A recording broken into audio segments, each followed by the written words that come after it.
Imaginen un lugar donde un satélite puede dar la vuelta a la Tierra en 90 minutos. Donde un turista tiene una nueva vista al levantarse en la habitación de su hotel en el espacio exterior. O donde una mancha de pintura se convierte en un arma mortal. Capaz de abrir un orificio a una nave espacial. Estas son las realidades de la órbita terrestre, la puerta de entrada al sistema solar. Es el territorio de astronautas, desechos espaciales y de lo último en deportes extremos. Los invitamos a explorar la frontera espacial.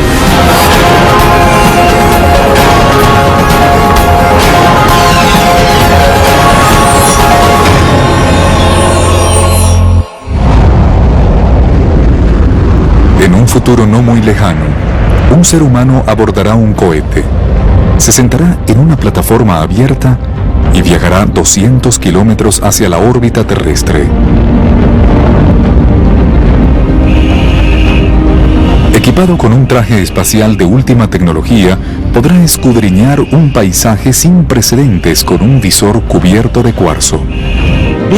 Estar en la órbita terrestre inferior es espectacular. Al mirar arriba vemos la oscuridad impenetrable del espacio exterior y las estrellas. Las estrellas brillan incluso durante el día. Si miramos hacia abajo, veremos el azul brumoso y brillante de un océano gigante justo debajo de nuestros pies. Este observador es un paracaidista espacial, una nueva raza de adictos a lo último en emociones, y al desenganchar su arnés de seguridad y pararse frente a la frontera espacial, da una última mirada al universo, salta y cae a toda velocidad hacia la Tierra. Los saltos espaciales son una de las muchas ideas futuristas para la órbita de la Tierra. Es la zona del espacio que rodea a la Tierra y empieza a 200 kilómetros sobre el nivel del mar. Es el hogar de los satélites y de la estación espacial. Y si los diseñadores orbitales se inspiran lo suficiente, será lo último en deportes extremos, paracaidismo desde el espacio. La órbita de la Tierra es una ventana al universo y quizá se convierta en una extensión de la Tierra misma para la industria, la exploración y la diversión. Pero el entorno de nuestra órbita es muy diferente al de la Tierra. Aquí el oxígeno ya no existe y la atmósfera que provee un escudo protector alrededor de la Tierra desaparece. Amenazas cósmicas atentan contra los que se atreven a explorar este lugar. Olvidamos que el espacio exterior es peligroso. Olvidamos que en el espacio radiaciones, camaradas solares, tenemos meteoros, tenemos objetos en el espacio. Hay un camino con obstáculos allá afuera en el espacio. Como los amantes a la caída libre saltando desde los aviones hacia la Tierra, el paracaidismo espacial puede parecer como lo último en diversión, pero su desarrollo se basa en intenciones muy serias. El doctor Jonathan Clark, un cirujano de la Armada y ex paracaidista de grandes alturas, es uno de los precursores del paracaidismo espacial, pero él tiene razones muy personales. Era cirujano de vuelo en la Armada asignado a la NASA para trabajar en operaciones espaciales, y entonces mi esposa, que era astronauta... Columbia, Houston, verifico comunicación. Murió en la misión del Columbia en el 2003.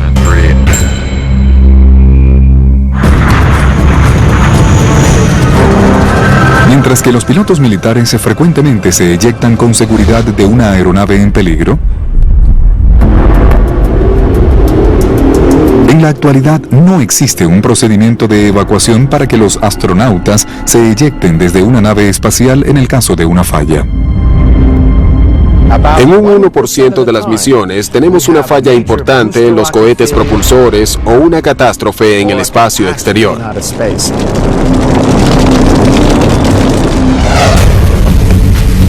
Quizá el traje espacial de paracaidismo se convierta en el nuevo dispositivo de seguridad para las misiones de los astronautas, y su primera prueba será con un salto de 50 kilómetros. Para sobrevivir al reingreso, el traje espacial de paracaidismo tiene muchas características importantes. Es un traje protector de una pieza que permite aislar de los menos 40 grados centígrados del espacio y de los 240 grados centígrados de calor del reingreso. Posee pequeños propulsores de gas en cada guante para dirigir el cuerpo durante la ingravidez y una burbuja hermética de oxígeno que permite la circulación y la remoción del óxido de carbono durante los 10 minutos del regreso. Un paracaídas de descenso para estabilizar al paracaidista mientras se acerca a la Tierra y un paracaídas regular que se abre a los 900 metros para aterrizar de forma segura. Y el viaje será espectacular. En los primeros 2 minutos del salto, el paracaidista espacial alcanzará velocidades de 4.000 kilómetros por hora en la caída libre. La resistencia atmosférica calentará el traje espacial a 240 grados centígrados y disminuirá la velocidad terminal del paracaidista a 200 kilómetros por hora. Con la apertura del paracaídas de descenso a los 7 minutos, comienza a disminuir su velocidad. Finalmente, a los 900 metros, se abre el paracaídas en regular y el paracaidista aterriza con seguridad.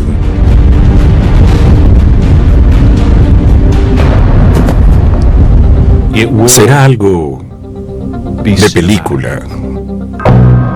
Chris Gilman es un diseñador de trajes en Hollywood y jefe de diseño de trajes orbitales. Tiene una selección de trajes espaciales que diseña para la industria y su pasión por la exactitud lo puso frente a un verdadero pedido de la NASA para diseñar la parte superior del traje espacial de una mujer. Cuando ves los verdaderos trajes con cuidado, empiezas a entender que no son solo trajes blancos con accesorios plásticos y un casco de burbuja. Descubres que un traje es una nave espacial personal. Para proteger el cuerpo, los trajes espaciales se diseñan por capas.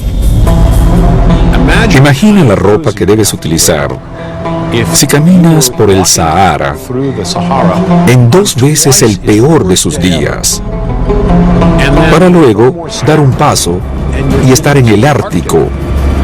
Ese es el tipo de ropa que debes tener.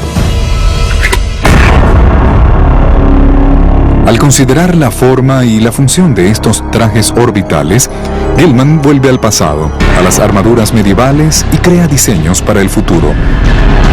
Aquí tenemos un guante del siglo XIV y tenemos aquí el arco del nudillo, y es casi exacto al que está debajo de la cubierta de tela en el guante de un traje espacial del transbordador. Y es interesante que tenga casi la misma forma y la misma función. Y aunque los paracaidistas espaciales están lejos de ser una realidad, los amantes a las emociones ya se abren camino al espacio, al reino de la órbita terrestre. Hasta el año 2001, el privilegio de hacer órbitas sobre la Tierra estaba reservado para una reducida élite. Los astronautas seleccionados para trabajar en el espacio. Pero eso fue antes de que el turismo espacial se convirtiera en una realidad. Uno de los sueños que la mayoría de la gente asocia con el mundo de los vuelos espaciales es volar ellos solos. Por eso el turismo espacial siempre formó parte importante de la imaginación de la gente desde el inicio. Por ahora, Space Adventures Limited es la única compañía que hace realidad ese sueño. Somos la única compañía privada mundial de viajes al espacio. Space Adventures empezó hace 10 años cuando su primer cliente hizo su primer viaje de gran altitud en un jet ruso. Cuando regresó y habló de cómo era ver la curva de la Tierra y el cielo oscuro, supe que tendríamos un gran negocio y que habría millones de personas en el mundo que querrían participar en la experiencia de Space Adventures. Entonces, en 2001, el inversionista y multimillonario estadounidense Dennis Tito se acercó a Space Adventures para hacer un viaje a la órbita terrestre. Fue así como nació la era del turismo espacial privado. El vuelo de Dennis Tito a la Estación Espacial Internacional, que inició la era del turismo espacial, fue un logro de gran significado que aplaudieron muchos en la comunidad espacial. Pensaron que esto era genial, el inicio de una nueva era. Me encanta el espacio. Space Adventures Limited ofrece ahora viajes a la Estación Internacional por $33 millones. Aprenden sobre el cohete, aprenden sobre la nave en la que vuelan y aprenden sobre la estación espacial. Aprenden lo que es vivir, comer, trabajar y hasta ir al baño en el espacio. Para llegar a la estación espacial, los turistas del espacio piden un aventón a los rusos en una cápsula del Soyuz. Es un éxito desde hace 35 años. Es una hazaña de la ingeniería poder ir de la Tierra a una órbita en menos de 8 minutos. Una vez en la estación espacial, los turistas del espacio viven como verdaderos astronautas. Comodidad es un término relativo. Si estás cómodo en un viaje para acampar, estás cómodo en la estación espacial. Y si estás acostumbrado a estar en el campo, donde no tienes las comodidades de una casa, entonces estarás muy cómodo viviendo en una nave espacial. La comida es genial, pero uno no va ya por la comida.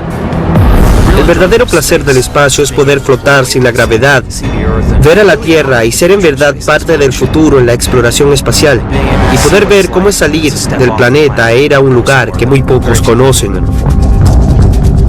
Puede verse la Tierra en toda su gloria y esplendor.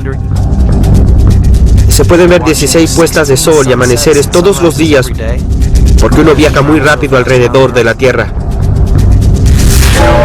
Viajar al espacio en la actualidad es demasiado costoso para la mayoría de los ciudadanos. Si uno quisiera ir a la órbita terrestre inferior, eso costaría unos $10,000 por libra. Eso es tu peso en oro. Hay muchas compañías que ahora diseñan nuevas naves espaciales para hacer asequibles los viajes espaciales. Puedo decirles que no costará $4,000, si no empieza costando $40 millones. A pesar de eso, Space Adventures Limited tiene grandes planes para expandir sus ofertas en el espacio. Uno de nuestros futuros clientes hará una caminata por el espacio por primera vez. Además, estamos muy emocionados con un programa de vuelo circunlunar. Es hacer un vuelo alrededor de la Luna, poder acercarse a unos 100 kilómetros de la superficie lunar. Enviar a personas comunes al espacio cambia el paradigma de la exploración espacial. En realidad diría que derribamos la puerta para el resto de la industria. Ahora hay mucha gente interesada en abrir esta frontera y hacerlo de forma privada, y esperamos que la historia nos vea como los catalizadores que motivaron a toda la industria a participar. Quizá la parte más emocionante de una aventura espacial es llegar a la frontera del espacio. Pero el espacio es un gran dominio y existen riesgos aquí que no se parecen a nada que conozcamos en la Tierra. La órbita de la Tierra, nuestra frontera con el espacio, generalmente se divide en tres partes. La órbita terrestre inferior es una amplia franja que tiene unos 1.800 kilómetros y más cercana a la atmósfera de la Tierra y comienza a solo 193 kilómetros sobre el nivel del mar. Existen grandes ventajas en la órbita terrestre inferior. Primero que nada, la mayoría de los programas espaciales tripulados se llevan a cabo en ese radio. 1, 0, despegue para el transbordador Endeavour. También los satélites espías, satélites meteorológicos, todos ocupan la órbita terrestre inferior. La órbita terrestre inferior es como una ciudad trabajando. Hay mucha actividad. La órbita terrestre inferior es el hogar del telescopio espacial Hubble y la Estación Espacial Internacional. La Soyuz y el transbordador terminan sus misiones aquí. Los objetos y las personas en la órbita inferior pueden viajar alrededor de la Tierra en solo 90 minutos. 45 minutos en el lado soleado de la Tierra y 45 minutos en el oscuro. Excepto por unos pocos viajes a la Luna, todos los viajes de la humanidad al espacio se hicieron a la órbita terrestre inferior. La conclusión, en el caso de la órbita terrestre inferior, es que si no podemos alcanzarla, no podemos ir a ningún otro lado, y los vuelos espaciales humanos tienen que ver con ir a otro lado. La órbita inferior es como el punto de inicio de ese esfuerzo. Sobre la órbita terrestre inferior, existe una región que se denomina órbita terrestre media. Este amplio cinturón del espacio se encuentra desde los 2.000 kilómetros y hasta 22.000 kilómetros sobre la Tierra. Muchos satélites de comunicación se colocan en órbita aquí, incluyendo los satélites de posicionamiento global.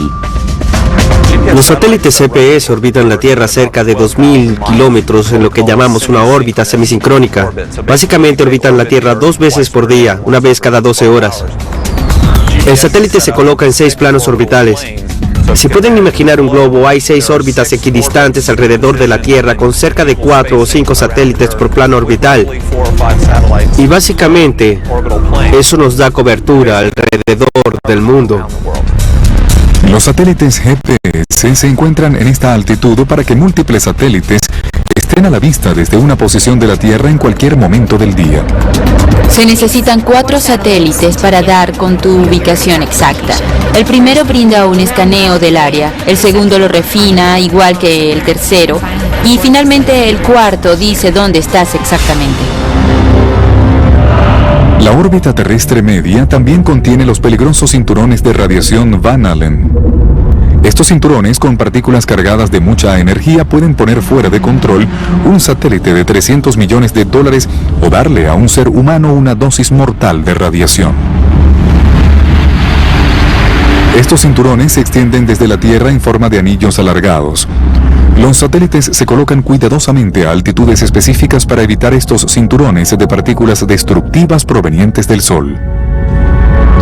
Aún más lejos se encuentra la órbita terrestre superior u órbita geosincrónica. Si la órbita inferior es una ciudad en movimiento, entonces la órbita terrestre superior es una lejana provincia. A unos 35 o 56 mil kilómetros sobre el nivel del mar, los satélites se flotan sobre la Tierra con una vista sin paralelo y una posición envidiable. Unos 2.000 satélites se encuentran en la órbita terrestre superior. Estos satélites parecieran estar detenidos. Hacen un circuito alrededor de la Tierra cada 24 horas, pero lo mismo hacemos nosotros, por lo que tenemos la ilusión estos satélites en el espacio exterior. Pero para alcanzar la órbita terrestre, un objeto debe primero dejar el suelo y ser llevado al espacio. Para lograrlo, un cohete o una nave espacial debe alcanzar la velocidad adecuada, así como la dirección y altitud requeridas. Unos pocos kilómetros por hora debajo de lo indicado y las afueras de la gravedad y la resistencia de la atmósfera alarán la aeronave hacia abajo y la destruirán contra el suelo. La idea es escapar a la resistencia de la atmósfera inferior, más allá de toda esa turbulencia y fricción, y entonces empezar a acelerar en la dirección adecuada y a la velocidad adecuada después de ascender por arriba de la atmósfera. Y existe una muy buena razón del por qué una aeronave despega derecho hacia arriba en lugar de con un ángulo como lo hace un aeroplano. Lo que se hace en un típico lanzamiento espacial es ascender derecho hacia arriba y a través de la atmósfera para pasar a través de la parte más gruesa del principio y luego empezar a hacer un arco en unos pocos kilómetros para luego aumentar la velocidad en la dirección deseada. Para alcanzar la órbita deseada, una nave espacial debe viajar a unos 30.000 kilómetros por hora y seguir una trayectoria específica desde el suelo a la altitud requerida. Hasta un grado de error puede enviar la nave espacial a la órbita equivocada. Luego de un viaje de 8 minutos y millones de litros de combustible consumido, la nave espacial está en órbita. La órbita es un camino recurrente alrededor de otro objeto. Como la Tierra girando alrededor del Sol, un satélite o una nave espacial se mantiene en órbita debido a la gravedad. La masa de la Tierra crea una fuerza gravitacional que desvía el recorrido de un objeto de su trayectoria en línea recta. Pudiera creerse que la fuerza gravitacional de la Tierra pierde mucha de su influencia a esta altura, pero en realidad la fuerza gravitacional de la órbita inferior de la Tierra tiene solo el 2% del poder que se halla en la superficie del planeta. La forma como uno se mantiene en órbita es yendo a una velocidad lo suficientemente rápida, cayendo hacia la Tierra, pero vamos tan rápido que la órbita curva nunca toca la superficie curva de la Tierra. Uno simplemente va cayendo alrededor de la Tierra una y otra vez. Entonces no se deja la gravedad detrás, sino que la gravedad del planeta lo arrastra a uno. Es lo que te mantiene en el camino circular alrededor del planeta y te hace caer de nuevo a la Tierra. En teoría, los objetos pueden estar en órbita para siempre mientras tengan la velocidad suficiente para poder resistir la fuerza de la gravedad de la Tierra. Existen dos tipos de órbita, la circular y la elíptica. Las órbitas circulares son para los satélites o naves espaciales que necesitan mantener una altitud consistente y viajar en un círculo regular alrededor de la Tierra. Los satélites que trazan mapas, los GPS y los satélites meteorológicos, todos utilizan órbitas circulares. Las órbitas elípticas tienen forma oval. Se utilizan cuando se necesita mayor altitud para una parte de la órbita y no es necesario mantener esa altitud durante todo su trayecto. Las naves espaciales que colocan satélites en órbitas altas utilizan órbitas elípticas para colocar sus cargas. Aunque se viaje por una ruta circular o elíptica, existen muchas cosas en la órbita terrestre que son peligrosas. En octubre de 2007, la Armada estadounidense derribó un satélite fuera de servicio con un misil crucero antes de que reingresara a la atmósfera. ¿La razón? El satélite llevaba sustancias peligrosas a bordo y si caía en la Tierra podía envenenar a muchos. Ese material peligroso eran miles de litros de hidracina, un combustible para cohetes.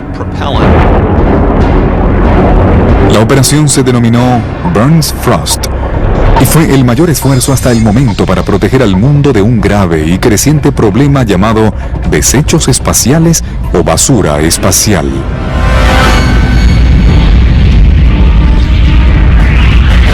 Los desechos espaciales son cualquier cosa hecha por el hombre, colocada en el espacio y que no funciona.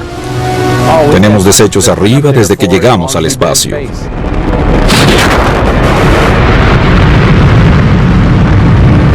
Es como un basurero que se llena de objetos poco a poco. Desde el primer lanzamiento del Sputnik en 1957, los desechos se acumulan regularmente alrededor del planeta Tierra. Tenemos 50 años de carrera espacial contaminando el cielo con nuestra basura.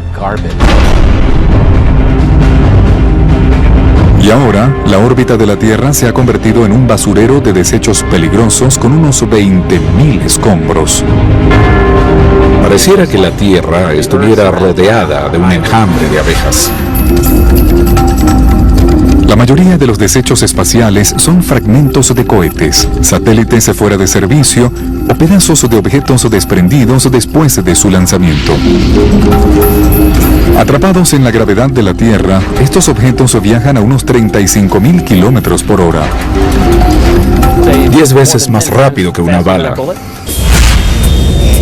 Una colisión entre satélites o naves espaciales habitadas y desechos espaciales sería catastrófica.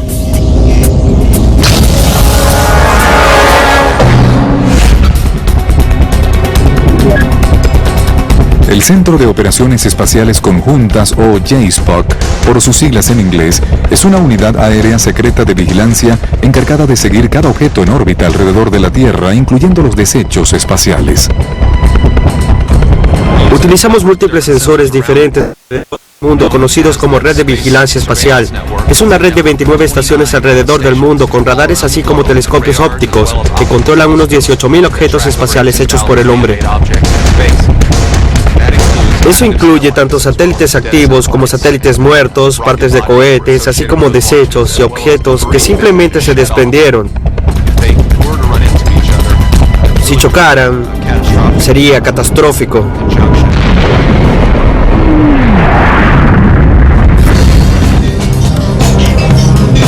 Para ser controlados por el JSPOC, los desechos deben tener al menos 5 centímetros de ancho. Hay objetos mucho más pequeños que no pueden controlarse. En la mayoría de mis vuelos en el transbordador siempre vimos pequeños objetos por las ventanas como del tamaño de la punta de un bolígrafo. La mayor cantidad de desechos se encuentra en la órbita inferior. En 2008, una colisión intencional de satélites ocasionó el repudio internacional y una nube de desechos que amenazó la órbita terrestre inferior como nunca antes. Nuestra frontera espacial es la órbita de la Tierra, una nueva frontera para el turismo y la exploración. Sin embargo, los desechos espaciales representan un peligro que amenaza como nunca nuestras naves espaciales y satélites. En 2007, la cantidad total de desechos espaciales era de 20.000 objetos, 14.000 de los cuales se podían controlar. Pero en 2008, el programa espacial de la China estrelló 2 satélites como parte de una prueba antisatélites. La comunidad internacional se indignó. El 10 de enero de 2007, el número de objetos que controlábamos era inferior a 14.000. 16 meses después, el número aumentó 30% a unos 18.000. El problema de los desechos espaciales continúa aumentando, y ya ocurren colisiones entre los desechos espaciales y objetos en funcionamiento. Uno de ellos era un pedazo de desecho que golpeó el eje gravitacional de una nave espacial y lo cercenó.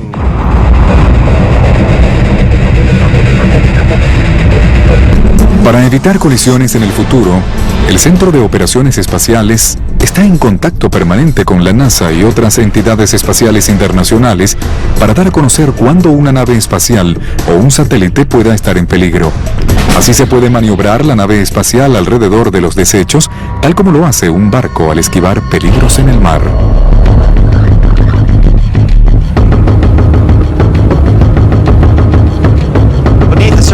Aquí debajo de la superficie del agua, lo que no puedes ver es lo que puede causarte mayor daño. Si golpeamos un tronco o un escollo bajo la superficie, en órbita enfrentamos el mismo problema. En realidad no controlamos todos los desechos que pueden destruir tu nave espacial. Para protegernos nos apoyamos en el hecho de que estadísticamente es poco probable golpear algún desecho. Pero esa póliza de seguro expirará pronto.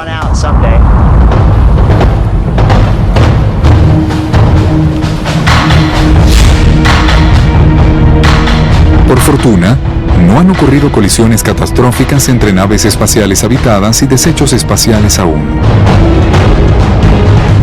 No hemos visto que una nave piloteada colisionara con desechos, pero hemos tenido alarmas.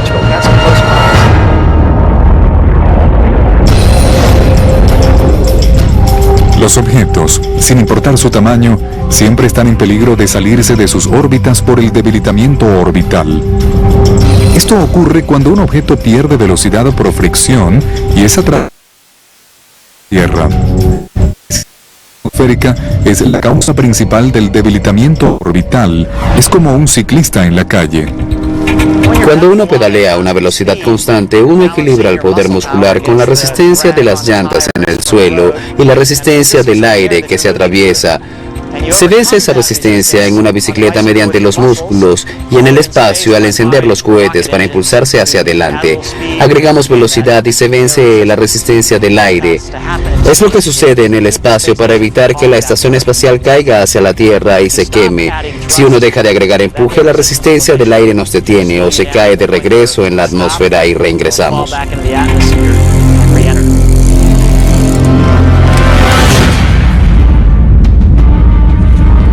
Algunos objetos sobreviven al reingreso. Y el tamaño de estos objetos que cae a la Tierra es enorme.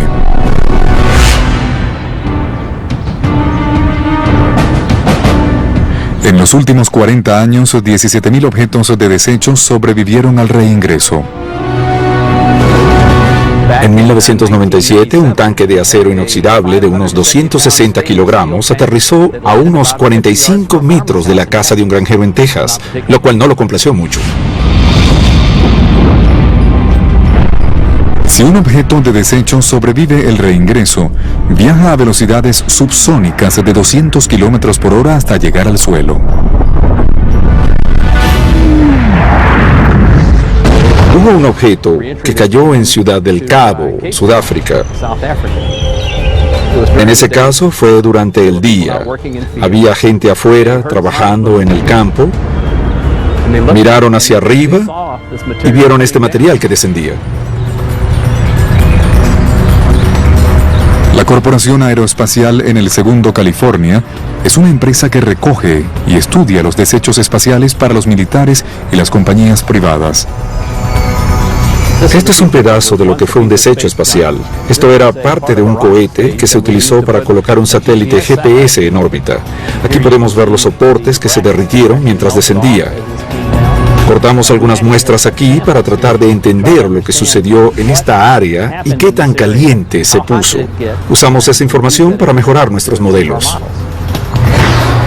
Entender cómo sobreviven estos desechos el reingreso es importante para las futuras naves espaciales y para la construcción de satélites. Al recuperar y reutilizar las partes fundamentales de una nave espacial se ahorran millones en costos. Sin embargo, recuperar desechos espaciales es algo delicado. 3/4 de la superficie de la Tierra es agua, así que muchos de ellos caen en el agua. Hallar entonces un objeto en el suelo es algo muy raro. Se estima que la cantidad de desechos espaciales se habrá duplicado para el año 2050. Pero eso no detiene a los empresarios que ven la órbita terrestre como una oportunidad de negocios. Por solo $2.500, Memorial Space Flights, fundada en 2008, colocará las cenizas de su ser querido en la órbita terrestre inferior. Es un final deseado para todos los que soñaron con visitar el espacio exterior.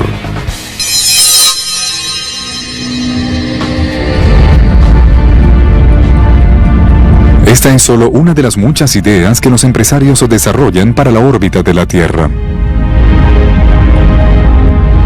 Pero para tener un negocio en el espacio se necesita tener una presencia permanente. Estamos en los primeros años del siglo XXI y pienso que el espacio se convertirá en un parque industrial.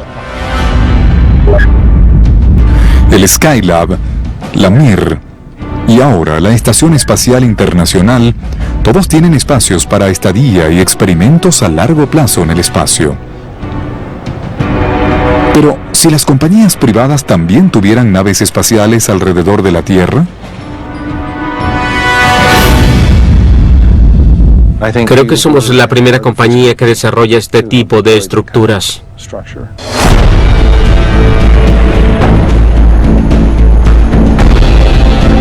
No lejos del centro de Las Vegas, Bob Bigelow y su equipo en Bigelow Aerospace trabajan en una instalación de alta seguridad para crear una nueva generación de naves espaciales.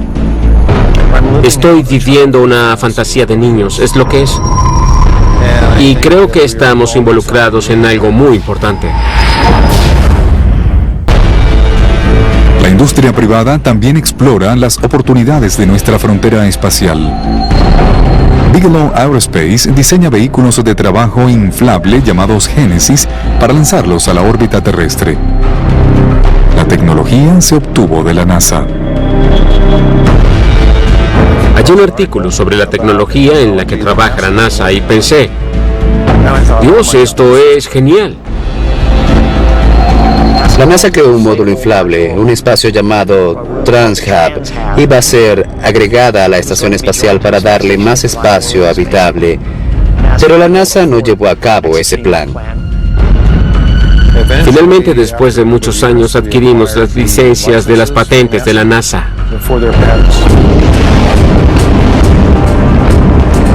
El concepto es ingenioso.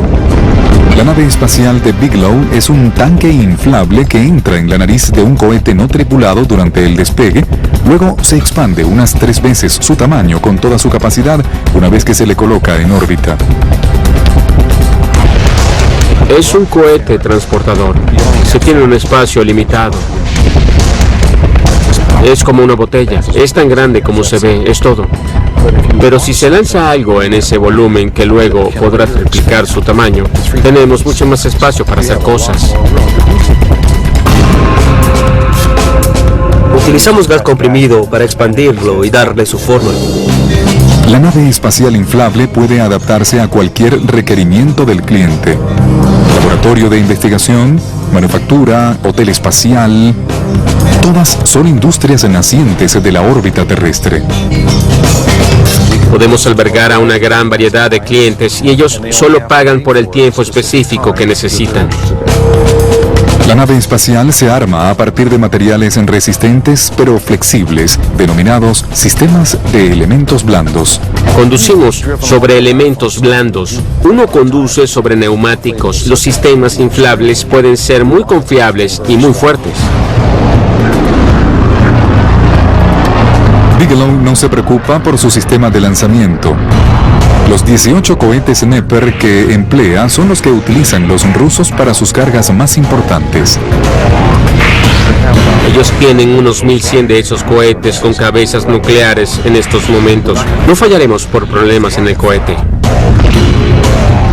Una vez en órbita, la energía de los instrumentos se obtiene de 4 paneles solares, como se hace en la Estación Espacial Internacional. La nave Génesis es una nueva generación de estaciones espaciales y son un adelanto a las hechas por el gobierno.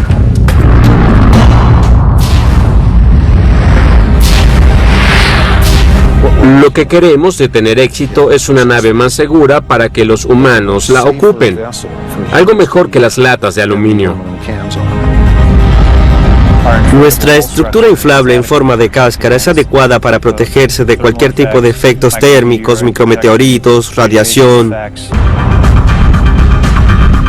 Bigelow Aerospace tiene ahora 2 naves espaciales, Génesis 1 y 2, en órbita a 540 kilómetros sobre la Tierra. Es la única nave espacial en órbita de propiedad privada en la frontera espacial.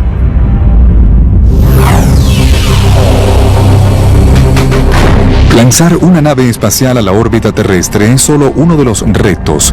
Elegir la inclinación apropiada para su órbita es otro. La orientación de una órbita en realidad es solo una medida de los grados de inclinación desde la línea que corre por el ecuador. Puede tenerse cualquiera desde 0 hasta 90 grados de inclinación. El grado 0 de inclinación es cuando no existe ninguna inclinación desde el ecuador y a esto se le llama órbita ecuatorial. Y cuando se tiene una inclinación de 90 grados desde el ecuador se denomina órbita polar. Los satélites y las naves espaciales se lanzan en diferentes inclinaciones dependiendo de la misión, porque diferentes inclinaciones pasan por diferentes partes de la Tierra. Si uno se mueve alrededor de la Tierra sobre el ecuador, ¿qué logramos ver? Lo que está abajo es lo que podemos ver, es decir, el ecuador. Así que al elegir una inclinación de 56 grados, eso cubre casi toda la población de la Tierra. Un satélite en órbita polar tiene la habilidad de divisar toda la Tierra en pocas rotaciones orbitales. Mientras el planeta rota lentamente debajo, los satélites siguen cubriendo desde lo alto, lo que permite que se observe toda la Tierra en un corto periodo. Si la misión es de espionaje u observación, las órbitas solares sincrónicas permiten a los satélites pasar por el mismo punto de la Tierra a la misma hora todos los días. Ellos cambian 1 grado por cada día terrestre para mantenerse en sincronía con el Sol en un lugar determinado. Si se requiere comunicación constante, se colocan satélites geosincrónicos lejos de la Tierra para tener a la vista continentes enteros. Coincide con la rotación de la Tierra y parece inmóvil en el cielo. Es un rasgo muy útil de esa órbita porque uno puede mantener siempre el contacto de la radio o la televisión con un punto abajo en la Tierra. La órbita de la Tierra es la extensión natural de la ocupación de la Tierra en el espacio. Y si los planes resultan, la industrialización de la frontera espacial sucederá en el futuro cercano.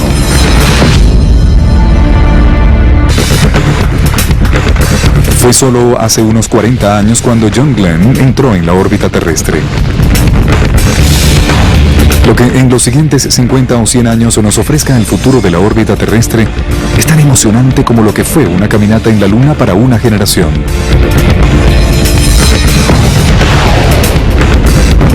Bigelow Aerospace ya alcanzó un gran logro al poner sus vehículos Genesis 1 y Genesis 2 en órbita. Las futuras naves espaciales estarán listas para los ciudadanos corrientes. Nadie hizo esto antes. La gente iba al espacio, pero tratamos de hacerlo disponible.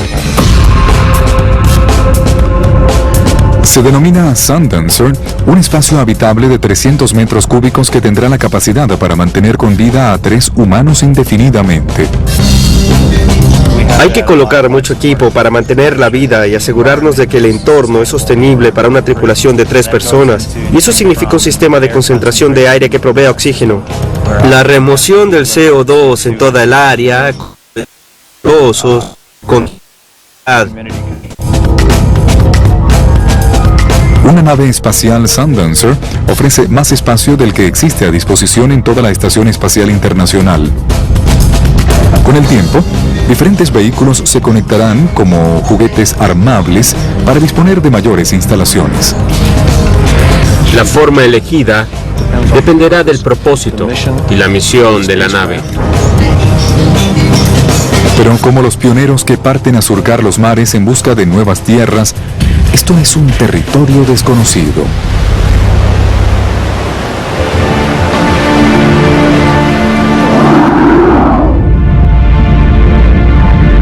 Tenemos una oportunidad de convertir esa visión en una realidad. Y eso es exactamente lo que estamos haciendo. Son un grupo entre muchos que sueña con una estadía permanente en la frontera espacial. Una cosa está clara. La Tierra necesita una forma sencilla de colocar naves espaciales, carga y gente en el espacio para aprovechar las ventajas de la órbita terrestre. Y las ideas son espectaculares. Existen todo tipo de conceptos, como elevadores espaciales. ¿Qué tal una fuente espacial? Una ola de partículas con mucha energía que eleve la carga hacia la órbita terrestre. La clave es hallar una forma económica para llevar esos materiales hacia arriba.